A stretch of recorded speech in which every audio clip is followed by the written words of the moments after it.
Hello and welcome to Out of the Darkroom on Adorama TV. I'm Ruth Medjber, and today in part 2 of this exhibition special, I'm going to be talking you through the process of creating the images that I exhibited in my solo show called Women of Notes. It's important for me in my work as a music photographer, particularly with promo images, to never copy styles between bands. Bands should always look really different. They should almost look like their music. This project was no different to me. Now, shooting 12 different musicians over the course of 3 weeks and coming up with new ideas for each shoot was really difficult. So to get around this, I just almost collaborated with the musicians themselves. I opened it up to them so that there was an artistic communication. So I developed this questionnaire. The questionnaire was a little bit silly, a little bit informal. I wanted to keep it really fun. So I sent them questions like, was there any shoots that you've done previously that you're really proud of? Was there any that you absolutely hated? I also sent them stuff like, send me your top 5 idolized bands that you loved when you were a kid, or who is it that you really like the look of? Once I had their questionnaire back, it opened up my eyes to who these women were and how they wanted to be perceived.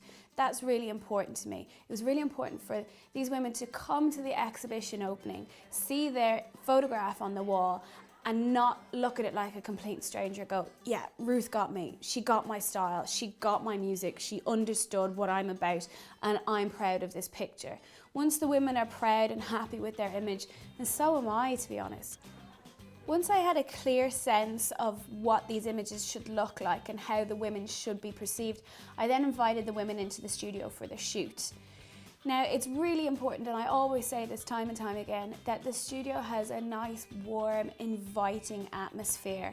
Now, how I manage that is by having the couch there. It's nice and comfortable. You bring people in straight away. You offer them a tea, a coffee, a load of biscuits, and then you invite them to stick on some music. So I'd have playlists or streaming, and they just put on tunes that make them feel at ease, make them feel like it's part of their surrounding, it's their atmosphere. They can relax and enjoy the shoot.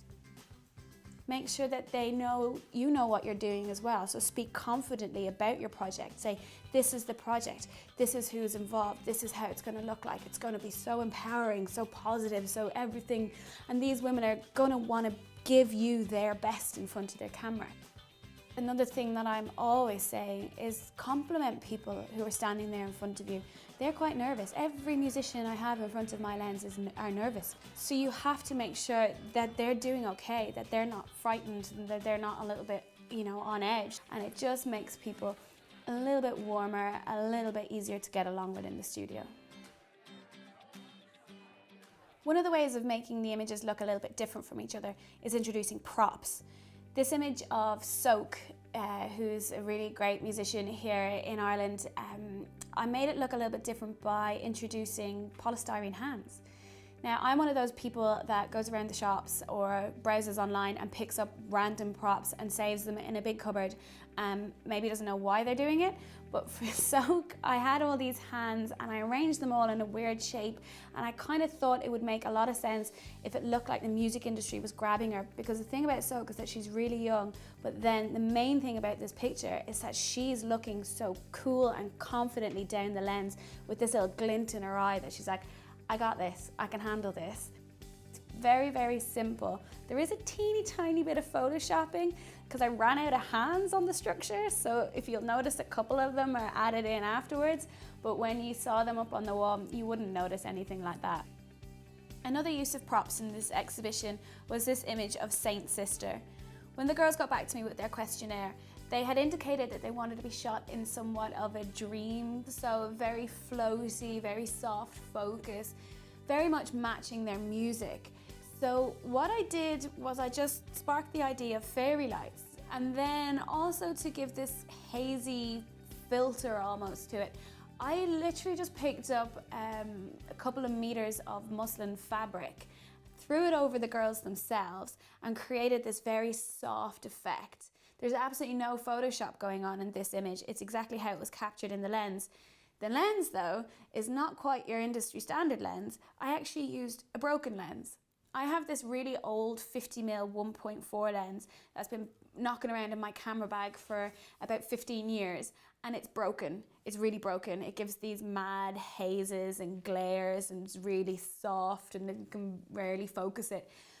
Now, I wouldn't use it on a portrait session in general, but I thought for this image, then, well, it fit the bill quite perfectly.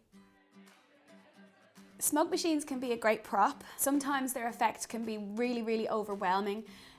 But in this image of May Kay, I am actually shooting her from underneath her. She's kind of coming above me over the lens, which is quite how she carries herself on stage. On stage, she always seems to aim for the music photographers and trash about and, you know, mess her hair up and come and lean over us and that kind of thing. So for her shoot, I wanted her to give her the same vibe that she gives on her live music performance. So I stuck on some tunes. We had the stereo blasting. We had the smoke machine. It was very much like a live performance for her. And then through that, we got an image that I think replicates her live performance exactly. Another thing about this shot is that she's wearing a coat that was designed by an Irish designer here.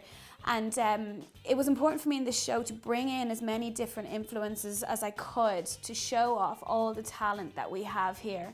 And then if we look at this image of Sleep Thieves, this whole image is very much concentrated on Sorcha's clothes. So her skirt is fantastic, her top is fantastic. They're borrowed from a local store.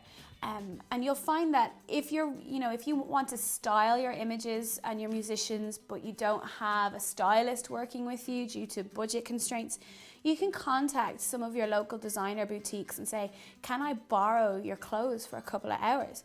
And once you sign a little insurance lease and promise them that you'll take good care of them, and once they know that it's for a good cause, they'll normally let you out of the store with 2 or 3 bags of clothes, which is what we did here with Sorcha. She picked out all these fantastic outfits, and they really, really make the shot.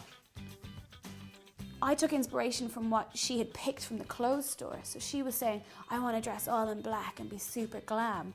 To me, I'm going to put that on a red backdrop instantly, and I'm going to give it a heavy vignette, and I'm going to have this powerful look in her eye that just says, I own this shot, I am sophistication, I am style, which is very much how she carries herself on stage as well. So this image just all came together using about 4 different inspirations from different designers and boutiques and Sorcha and the music, and it was just instantly I knew it had to be on red. Adding vignettes and filters in post-production after the shoot is a great way of altering the image's look and aesthetic. However, you can add filters and gels in the actual shoot itself to save on post-production, like I've done here with this band called Wyvern Lingo.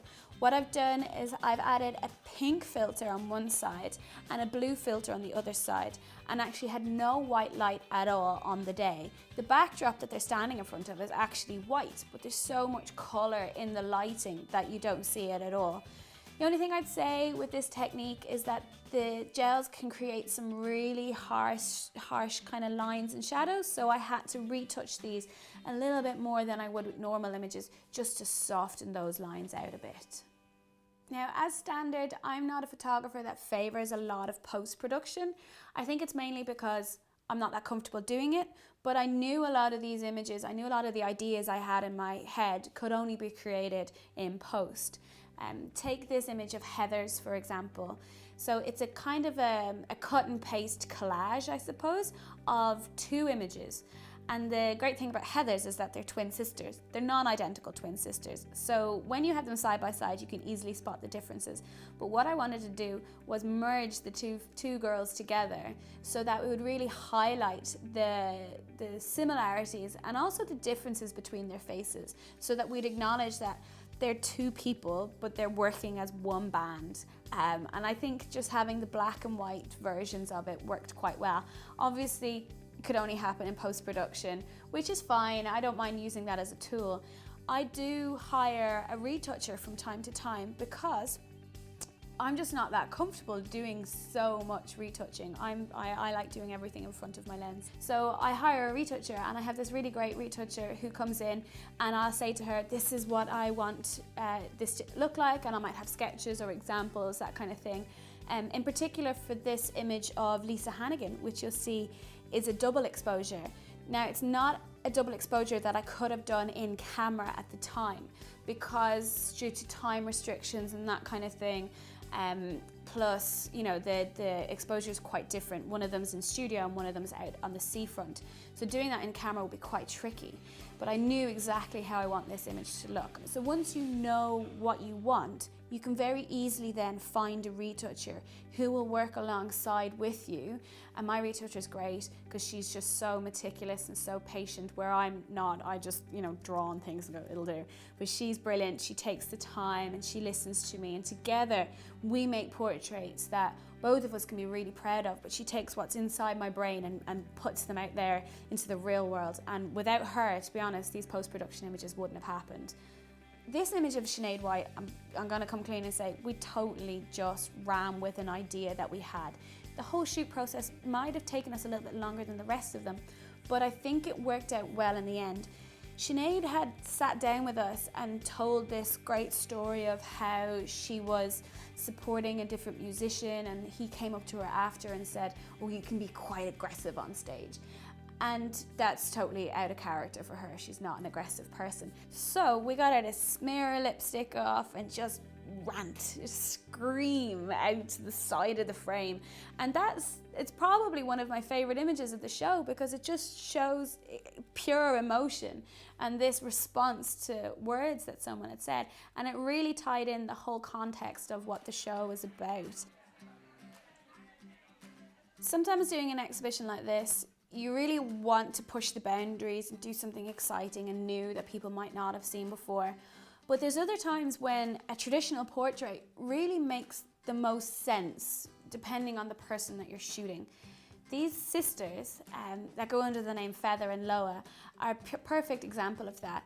When they arrived and they started getting ready, and I could just see how close they were and how happy they were, and then I just saw the outfits they were putting on, which are absolutely blinging. I mean, they had gorgeous gold dresses, gold trainers, skirts, everything. They just became the photograph. I really felt like I don't need to be putting a lot more into this. I don't need to be putting my style on top of theirs, that their style was so strong as it was. So my job as a photographer was just to show how smiley they were in the images. And one of the things that they said while we were doing the shoot was that previously, they've worked with a lot of photographers in the past, that photographers would always make them look quite serious and quite sullen, as they thought it showed their face the best. And I thought, that's madness. These girls are so happy and so smiley. Let's capture their smiles. For me, this project is only the start. I've got 2 more exhibitions to get out of this, so I'm going to be at this for a whole year. But I hope you've enjoyed seeing my process and seeing the images from the show. If you'd like to watch more videos, then subscribe to the Adorama YouTube channel. If you'd like to brush up on your own photography skills, then check out the Adorama Learning Centre. If you have any feedback for me, then please leave them in the comments section below. Thanks, and I'll see you again soon.